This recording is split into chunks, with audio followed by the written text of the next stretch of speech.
কবজ করেছে। এখন আমি তোমার দুজন কেরামন কাতিবিন, দুপাশে দুজন ফেরেশতা ছিল, তারা তোমার আমলনামাটা লিখে রাখছে, ভালো মন্দ সব লিখে রাখছে।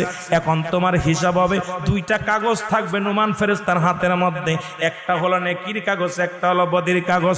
এইবার হাতের মধ্যে দিবে, ভাইরে তুমি লেখো, এই তোমার আমলনামাটা লেখো। বলবে আমি লিখবো কেমনে, আমার কাছে তো কোনো কলম নাই। ডাকতে বলে বান্দারে, তোমার কলম হলো ডান হাতের শাহাদাত আঙ্গুল মোবারক, এই মুসলমান এই আঙ্গুলটার বড় দাম।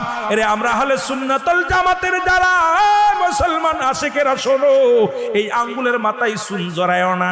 এই আঙ্গুল দিয়ে আমার নবী চন্ডকে দিয়ে খণ্ডিত করেছে। এই আঙ্গুলের বড় দাম। এই কবরের ভিতরে তোমার আমলনামাটা তোমার এই আঙ্গুল দিয়া লেখা লাগবে। বাবার এই আঙ্গুলটার মর্যাদা তোমরা রক্ষা করবা। জোরে জোরে চিল্লায় বলো ঠিক কিনা। এবার ফেরেশতা ডাকতে, নুমান ফেরেশতা ডাকতে বলবে, এ বান্দা